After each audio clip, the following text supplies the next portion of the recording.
Salut à tous et bienvenue dans Social Blog sur i24 News, le magazine de la nouvelle génération du Moyen-Orient. En cette semaine de Yom HaShoah, nous allons évoquer ensemble l'Holocauste et parler de transmission. La transmission et le souvenir, c'est l'idée directrice de cette journée commémorative instaurée par Ben Gourion en 1953. Chaque année, entre cérémonies officielles, documentaires à la télévision, le pays se souvient, les drapeaux sont en berne et à 10h du matin, Israël se fige.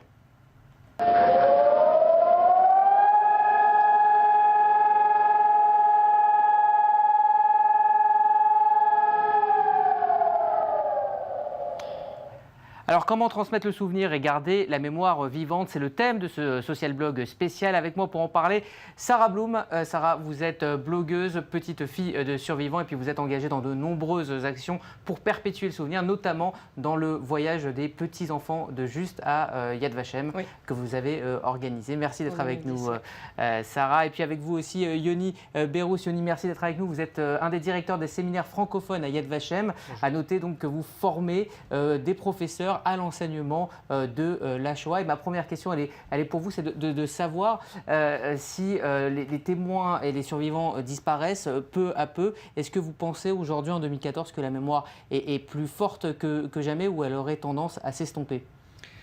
Alors, la mémoire, déjà, c'est un sujet très large. Mais lorsqu'on regarde un petit peu, pour nous, de notre point de vue, en tout cas en Israël et à Yad Vashem, on peut voir qu'il y a vraiment un intérêt au niveau des jeunes générations à connaître, à savoir et à débattre, à discuter, et surtout lorsqu'on parle justement de la mémoire, de comment la mémoire doit être transmise, comment on devrait justement dans les générations prochaines. Justement, on discutait ensemble sur les unions des étudiants juifs qu'il y a en Europe ou ailleurs dans le monde ou en Israël, où il y a vraiment des débats et une volonté de... Sarah, vous êtes confrontée à des jeunes qui venaient découvrir cette histoire. Est-ce que vous pensez que la mémoire est plus forte ou elle aurait tendance à s'estomper? Ça dépend, il y a un distinguo à faire entre les gens qui sont peut-être concernés familialement parlant par l'histoire, les juifs dont les familles ont été victimes de la Shoah, et les gens qui ont pu être liés à ces familles, les justes en l'occurrence. Donc là, évidemment, il y a une sensibilité différente. Ça dépend de son histoire personnelle. Voilà, les gens qui n'ont pas véritablement de lien avec la Shoah sont plus détachés. Alors on va parler donc de mémoire en allant à la rencontre du professeur Mohamed Al-Djani de l'université Al-Quds de Jérusalem. Il a créé la polémique dans la société palestinienne il y a quelques semaines en organisant le premier voyage d'étudiants palestiniens dans le camp d'Auschwitz. Pour lui, transmettre l'histoire de la Shoah est essentiel pour le futur de la région. C'est le portrait de la semaine et il est signé Ron Friedman.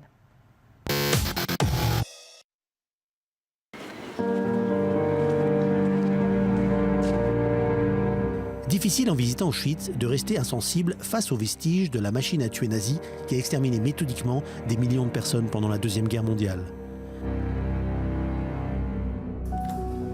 Le professeur Mohamed Dajani ne fait pas exception à la règle. Il a été élevé dans une société palestinienne où la négation de la Shoah est monnaie courante, où la reconnaissance du drame vécu par les Juifs est perçue comme un renoncement à son propre statut de victime. Mais après une visite dans les camps de la mort en Pologne en 2011, il est devenu le défenseur de l'enseignement de la Shoah. En général, quand on vient de cette culture et qu'on entreprend une telle visite, c'est une sorte de dissonance cognitive. Avant, j'enseignais la Nakba et des milliers de Palestiniens enseignent la Nakba.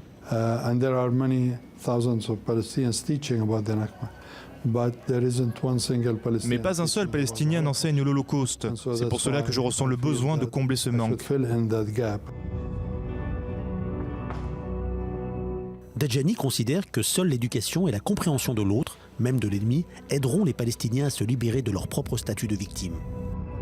Les Palestiniens n'ont pas une vue d'ensemble. Ils voient la photo d'un juif dans les camps de concentration nazis.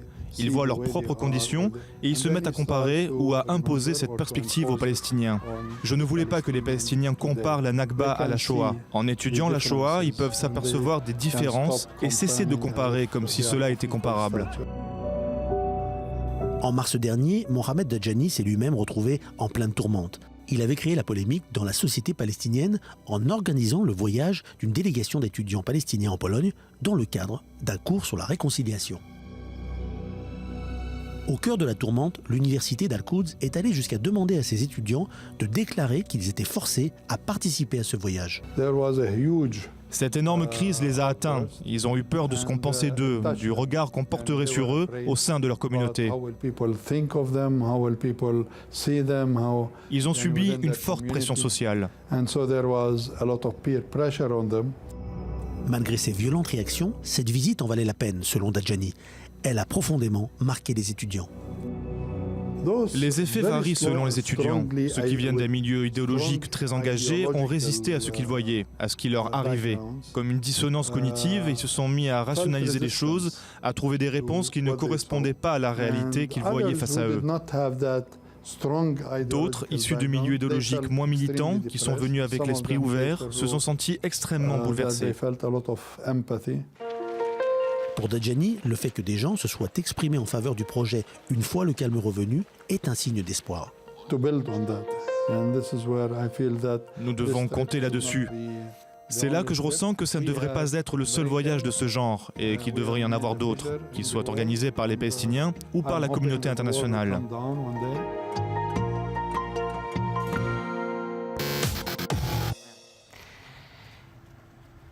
Alors, Yoni, le voyage à Auschwitz, est-ce que c'est un électrochoc obligatoire? Est-ce qu'il y a un décalage entre ceux qui ont appris l'histoire dans les livres et ceux qui se sont rendus sur place?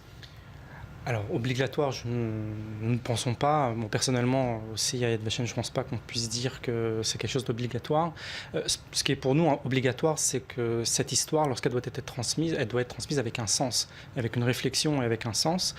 C'est un sujet qui est très difficile et donc il y a l'aspect émotif. Le voyage en Pologne apporte quelque chose, c'est un aspect. C'est aussi un aspect, c'est apporte quelque chose aussi au niveau émotif.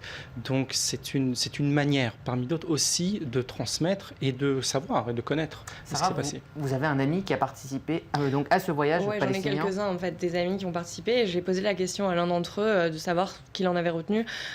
Pour lui, le maître mot, c'était que c'était un voyage très pédagogique. Mais j'ai eu du mal à lui soutirer des informations sur ce qu'il avait pu éventuellement ressentir. Et il m'a dit qu'il élaborerait plus tard. Mais c'est difficile pour eux d'en parler. Et en même temps, ils ont quand même compris l'intérêt éducatif du voyage en fait. Et il y aura d'autres voyages de ce type dans le futur. Alors on parle de mémoire et en Israël, certains jeunes ont décidé pour faire perdurer le souvenir de se tatouer le numéro de matricule de leurs grands-parents déportés. Cela a donné un documentaire, il s'appelle Numbered. On regarde un petit extrait.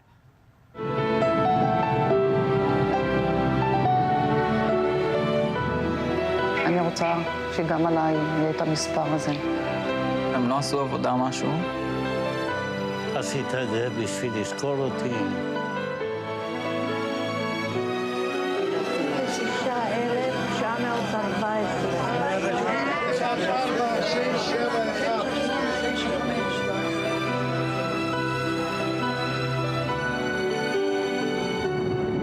9-8. Alors, ce documentaire a fait une petite polémique, cette action de se tatouer. Est-ce qu'en Israël, le souvenir est fort? Est-ce qu'il n'y a aucune discussion sur la manière de transmettre? Est-ce que la mémoire est aussi forte que, par exemple, il y a 20 ou 30 ans chez les jeunes générations? Alors, au niveau des générations, c'est difficile à dire. Je pense que il y a transformation, il y a changement, il y a évolution. Ce qu'on pourrait dire, c'est que c'est une question qui touche l'identité des gens. Donc, par cela, il y a quelque chose de très fort et qui pourra être traduit de manière différente selon les générations. Sarah, votre avis? Je pense que toute personne qui est issue de la troisième génération peut ressentir ce qu'est le traumatisme transgénérationnel, mais de là à le tatouer dans la chair, moi ça m'horrifie en fait. Ça vous choque? Je pense qu'il y a une analyse à faire derrière. Alors certains, on le disait, reprochent une narration trop figée. Alors maintenant on va parler des moyens alternatifs de parler de la Shoah, de transmettre, comme par exemple un jeu vidéo qui était sorti cette année. Il parle du quotidien d'Anne Frank. Alors son concepteur, Kira Rezari, s'est exprimé sur le web, sur i24 News. On l'écoute. I want to prove that games as a medium, just like television and Je voulais prouver que les jeux vidéo comme la télévision ou la littérature ne sont pas seulement des divertissements, mais peuvent également traiter de sujets complexes comme la Seconde Guerre mondiale ou l'Holocauste. comme certains films l'ont fait, par exemple La liste de Schindler.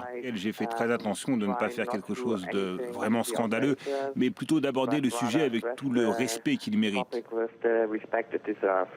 Je veux être capable d'atteindre la population dans son entier, tous ceux qui sont intéressés par l'histoire d'Anne Frank avec cette nouvelle expérience à une échelle nouvelle. Alors il y a un débat en Israël qui parle d'une transmission trop figée, trop institutionnelle. Est-ce que vous pensez qu'un jeu vidéo peut être un moyen comme un autre pour en parler ? Alors je pense qu'il faut prendre en compte deux choses. Dans déjà le langage, les mots qu'on utilise, du fait que nous parlons d'un génocide, nous parlons d'un sujet tellement aussi, une fois au niveau humain, tellement horrible, que les mots ont un poids et qui deviennent des symboles. Le mot solution finale, qui est totalement neutre. Solution finale, ce sont deux mots totalement neutres, ont un poids énorme dans notre culture. Et lorsqu'on met à côté de ça le mot jeu vidéo, qui a aussi un poids, il peut avoir un décalage. Maintenant, d'un autre côté, seconde chose, c'est que peut-être qu'il n'y a pas d'outil qui ne soit pas bon. Encore une fois, c'est comment on l'utilise, quel sens on y met, quel est le contenu. De la même manière qu'il peut y avoir de très mauvais films sur la Shoah, il peut y avoir de très bons films, et la même chose pour les films. Sarah, ce jeu, vous aviez un avis là-dessus ? Oui, je trouve. Enfin, je ne sais pas si effectivement déjà le terme de jeu vidéo pourrait poser problème. Après, effectivement, chaque média peut être intéressant à condition que ce soit fait comme il le faut, c'est-à-dire. Alors c'est vrai, il le dit dans l'interview, il n'a pas voulu faire un jeu vidéo ludique ou ne serait-ce que joli. Il a choisi un design vraiment très très plat pour. Oui, mais justement, c'est très plat et donc ça ne transmet rien.